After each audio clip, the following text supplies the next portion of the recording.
Good evening, everyone. Good evening. My name is Hewley Ho, a volunteer conducting IT classes in library at Harbourfront. At this moment, we have converted these classes using Zoom online. I'm a volunteer with the library and also a SIVA ambassador. So for today's session, I have already posted in my blog, itforseniors.wordpress.com. For those who want a soft copy to their email address, go to my blog and find the word follow or follower, submit your email address. Subsequent posts, you will have a soft copy before the lesson. That is my intention. Now, we have done many sessions on other topics before. So the library has given me the copy to put into my YouTube account. So if you go to the blog on respective posts, you will see a link. So the link, you will get a repeat of the video broadcast. You can see it as many times as you like. Now, come to today's topic, cashless payment.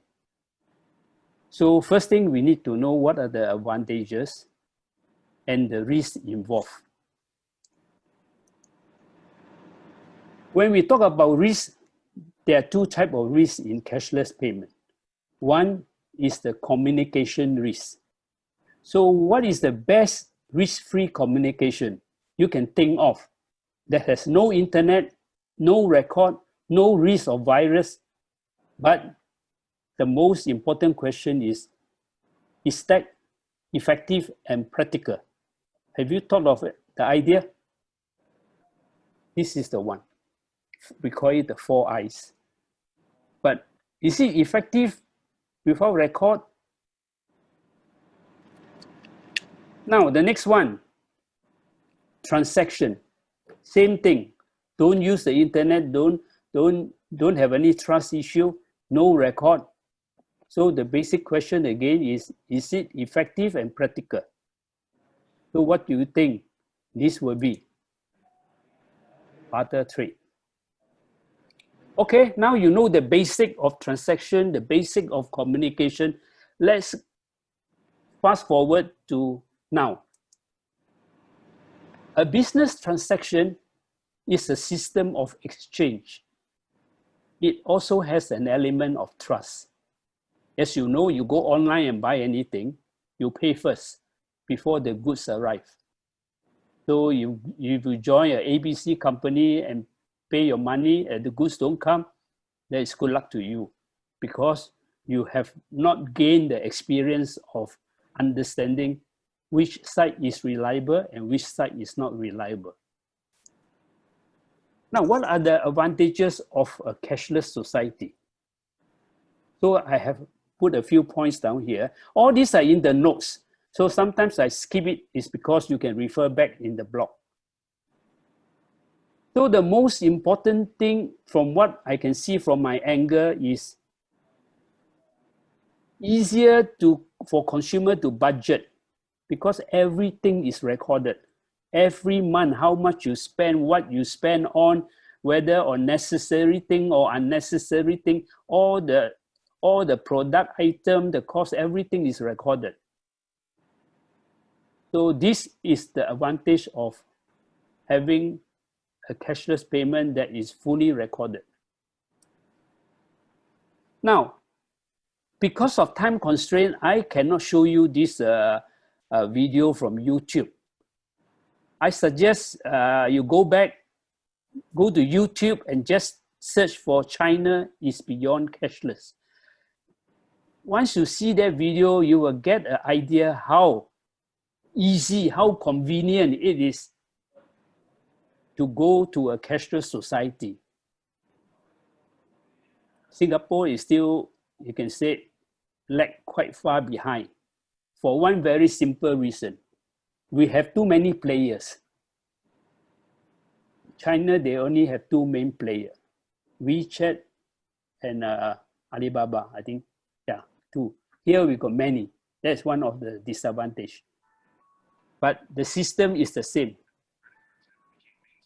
Okay, let me bring you through the history of transaction, the timeline. So just now I show you the barter trade.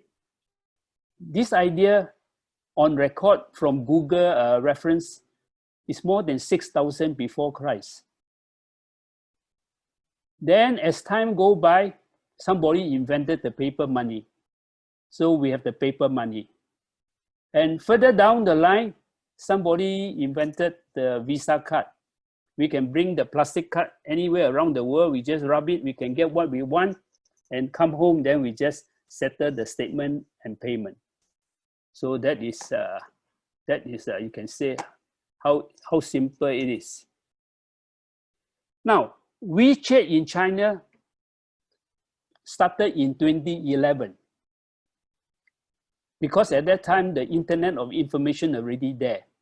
So with that and with a QR code, that is how they do business since 2011. Singapore is only starting to standardize our system. Later on, I will give you the details of scanning the QR code.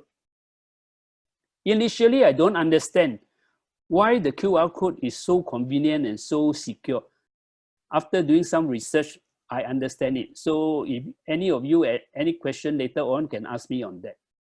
Now, from Internet of Information, now the scientists or the engineers are trying to design the Internet of Values. Based on my view, it will be stabilized around 2050. I think it's beyond my time, but that is what I gather. Then you can ask me, what is the difference between Internet of Information and Internet of Values? That will be another session. I can present it. Basically, Internet of Values comprises blockchain and the 5G speed of transmission. It actually digitizes everything you have. Everything, I mean everything. Your house, your money in the bank, everything is digitized. And you don't need the middleman anymore. That is blockchain. Now, if you already trace back, Singapore started cashless payment quite some time ago. If you still remember the EZ Link card. You know, you go up a bus, you just use a plastic card, you tap, and that's where you pay for your bus fare or train fare. And if the plastic card don't have money, you go to a machine and top it up. That's a very crude way. But now, they have improved a lot. You can do auto top up. You don't even need to queue up. And you can set the criteria for every top up for $20 or every top up for $50. That is much better than I see people with a manual card that has $80 or $100 in their EZ Link card. You don't need to be like that. You can just put auto top up and then set to 20. Every time you come to the last cent, they will automatically top up $20 from your bank account. So we also have house card, kopitiam house card. Why they give you 10%? Because you pay your money upfront. You store your money in the card. Technically, you're giving the kopitiam company money in advance. That's why they give you back 10% discount. Food Junction also the same. And Next card. There's another card, we call it the Koufu card. But the Koufu card, you have to use their app. And every time you use it, they also give you 10%. So people who are interested in that can check with me. I will show you how to use that. Now for EZ Link card, I recommended auto top up or auto load, they call it. And whenever you lose your card, all you need to do is report to the EZ company, the serial number of the card, and the computer will block it. Same thing with a kopitiam card. If your kopitiam card has a lot of money inside, if you lose it, just report to the company, they will block it. So the money is still yours. It depends on how early you discover you have lost the card. Next card, some people still use it, but just only one point I want to let you know. For next card, whatever money you put in, you cannot take out. You cannot say go to the ATM and take out the money, assuming you accidentally put $100 inside and you realize you don't use much. Sorry, the money is inside there, unless you close the card. If not, you cannot, there's no means to take the money out again. You can use the card to buy things, but you cannot convert it back to cash. Food junction card is also another retail card that give you 10% with the store value inside. Now, we come to the real stuff that we are talking today, the cashless payment, not by card, by your smartphone. So these are, at the present moment, the 5 popular apps that is in the smartphone. It can be Apple phone, can be Android phone. So for Android phone, you can do Google Pay, you can do Samsung Pay. For Apple phone, you can use Apple Pay. For both types of phone, you can use Grab Pay. For PayLah, you must have a bank account from POSB or DBS. I will tell you the difference between PayNow and PayLah later.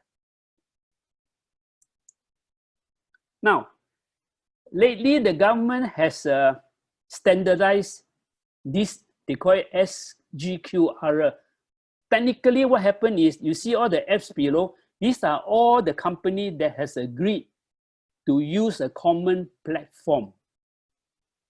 And they are targeting at hawker center.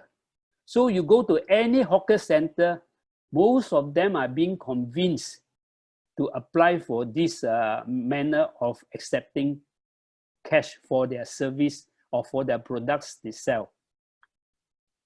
So GrabPay is one of them. DBS PayLah is another one. Then you got PayNow, all this, okay?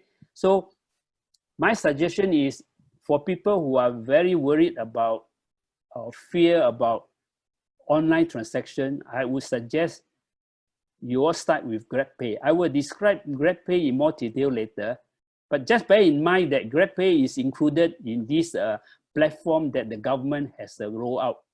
And I've tested it, it works very well and very simple also.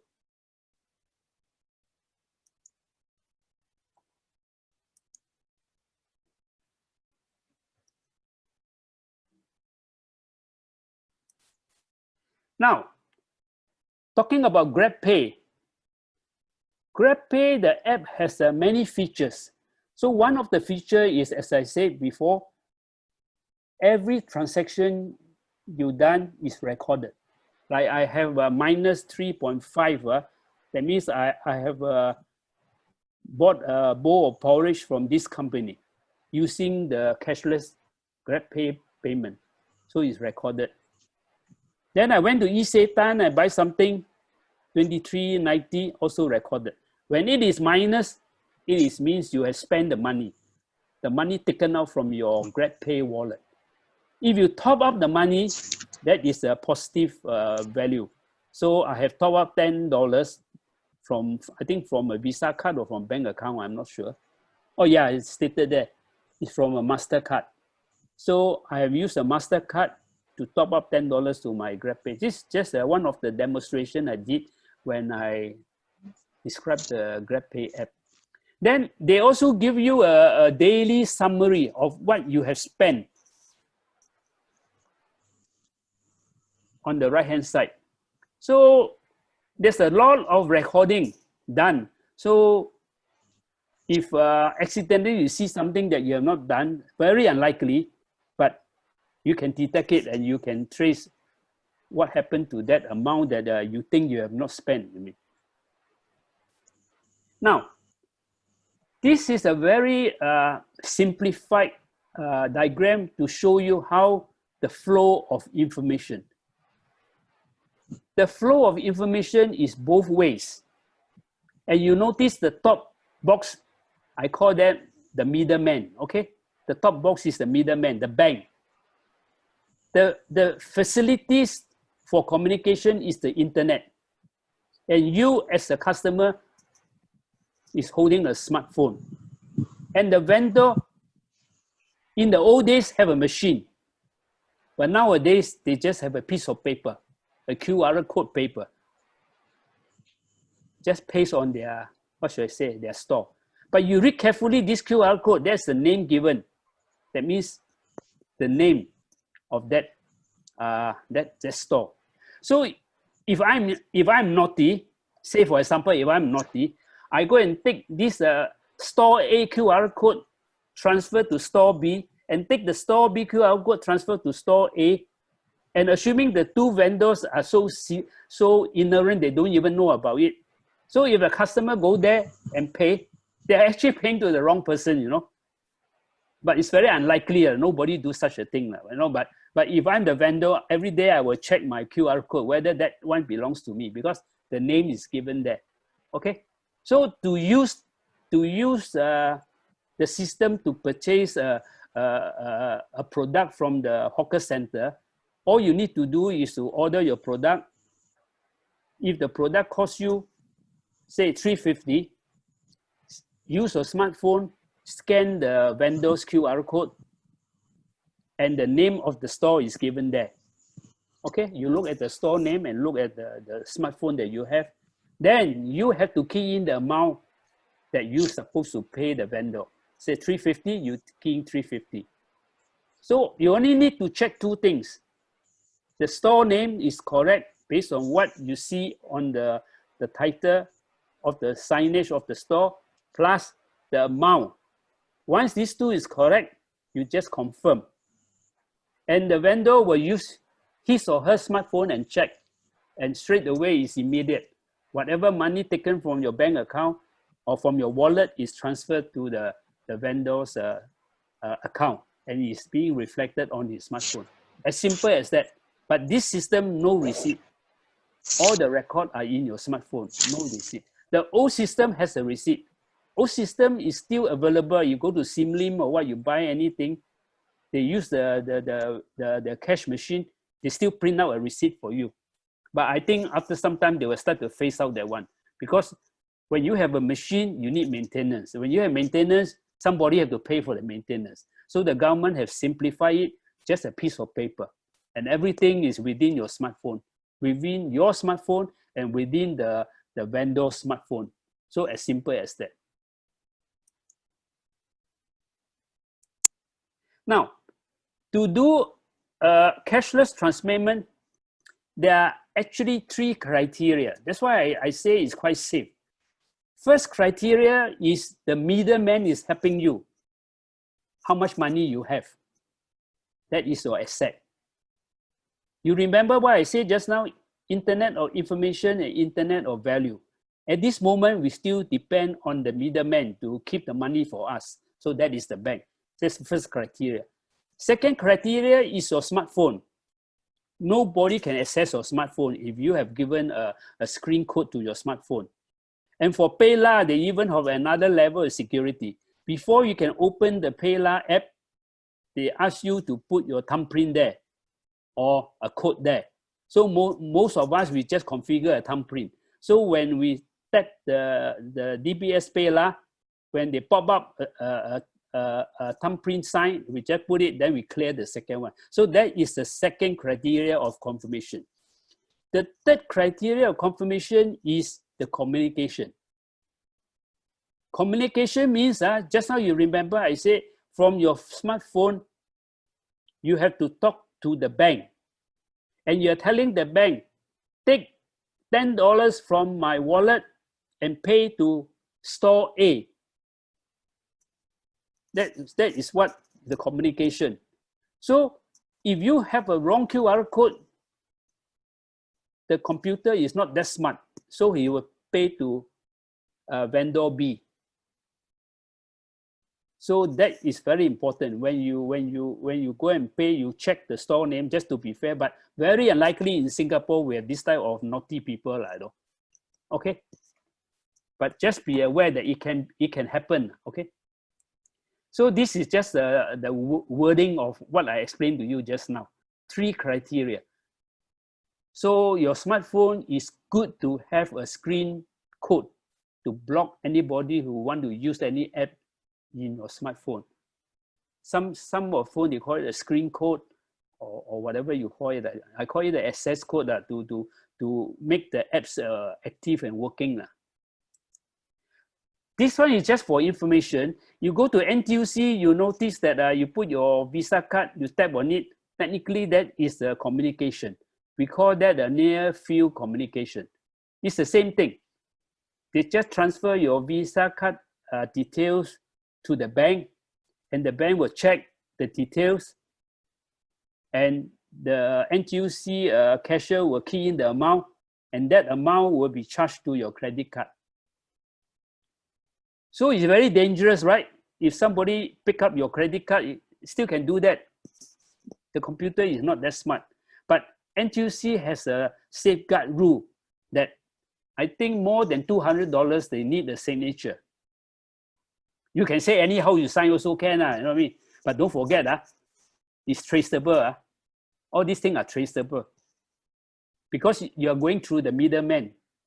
So if you are imposter or you don't belong to it, they can trace it back. Now, talking about PayLah and PayNow, what is the difference? The difference is quite simple. PayLah belongs to POSP and DBS. It's unique to them. So if you have two persons having POSP or DBS account, they can transfer money to each other using the PayLah app. Now, what happens if party A has a DBS account and party B has an OCBC account? Still work, but you cannot use PayLah, you use PayNow. All these options are available in the app. It's only where you choose. So it's a way of practicing it. So if you go to a dinner together with your friends and you want to pay your friend, all you need to do is ask him, hey, what bank account? He said OCBC, then yours is POSB. Then you go for the PayNow account. Even DBS, the app also has the PayNow account. Then you transfer money like that. Okay. So PayNow is between 11 banks. PayLah is within POSP and DBS. So these are the 11 banks. I'm sorry, 9 banks. These are the 9 banks. We call this a cross-platform transaction. OCBC can go to POSB, POSB can go to Maybank, you know, any combination you want. Just use PayNow. But PayLah is only good for DBS and POSB account holder only. Now, to enable a smartphone to go cashless, this is just a reminder. You need to have all this. First of all, you need to have a smartphone with data plan. Then you can ask me, some of the mall has wireless free Wi-Fi. Why don't I use that? Don't forget, you're playing with money. Anything playing with money is not nice to use a free account. That means a free Wi-Fi account. That means if you are using your phone to talk to the bank, please don't use the free Wi-Fi account in the mall. That is the advice. Okay, so use your data plan. So that is the first criteria. Second criteria, you must have a bank account connected to internet banking or configured for internet banking. For this, I suggest you go to the bank personally to do it. I know that you can do it online, but people like us seniors sometimes can make a mistake, can do a wrong connection. It's not so nice. After you've done it, then you can set your criteria. What is the maximum amount I prefer to use just to safeguard? If anybody can crack your code and all that, you can condition to 1,000 per day or even 500 per day. It's up to you. So all this you can configure after you have the internet bank account. So for my ATM card, I configured for only $500 for NextPay and all that. So if I need to buy something that the vendor demand that I need to pay next, what I do is I use 2 ATM cards. I have 2 ATM cards. So one pay 500, one pay 300. That's how I work. So I limit my loss on one day only $500. That's how you play with all these figures. All these things can be discussed if you join our interest group. Get ready username and password. Because you don't get ready, you don't think through. Sometimes you may may give a username that you don't like. So it's very troublesome to change. You have to go to the bank again. So it's good that you think through what username you want and what password you want.